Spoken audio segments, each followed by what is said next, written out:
Well, we love Wednesdays because it's time for Mike on the Money, and perfect timing for Mike on the Money because some big banks in the United States and in Europe are making news. Some are teetering, some are failing.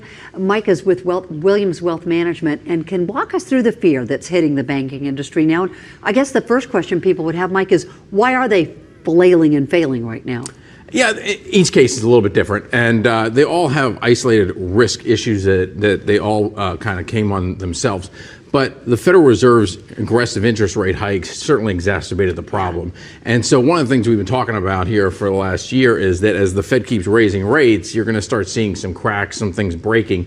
And it's too early to tell like how much these are the breaks and the cracks from the Fed hiking, but we likely will see more of this kind of stuff. Because banks loan money and banks also borrow money. So what the Fed does has a real direct effect. They meet next week, the Federal Reserve, and everybody's always guessing, is it going to go up a half a percentage point, a quarter? Do you think it'll even go up at all because of this? It's wild. A week ago, Jay Powell's on Capitol Hill, and he's talking about maybe going 0.5%. And I mean, the European Central Bank, they're talking about going 0.5% tomorrow.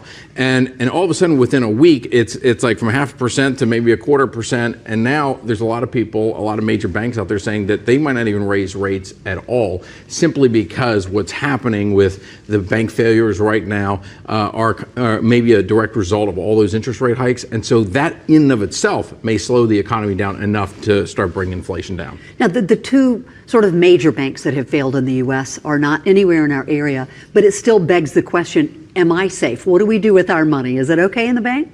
Yeah, I mean, banks are good at protecting money. You obviously have FDIC insurance up to $250,000, and even deposits that are above those limits, it's very rare that depositors lose their money. Because typically, if a bank fails, the FDIC gets another bank to buy that bank and basically insure all That's of those the Federal deposits. Deposit Insurance Corporation. Right, so depositors, it's pretty safe. The issue for banks right now is that they're all having to compete for deposits, and as interest rates go up, you know, people are starting to say, hey, I want a little bit more money for the money that I'm giving you, and so that's creating a little bit of a tricky situation. Wow. New demand in the banking industry right there Absolutely. for them to figure out. Yes. Mike Giordano, thank you. It's always great to be with you with Williams Wealth Management.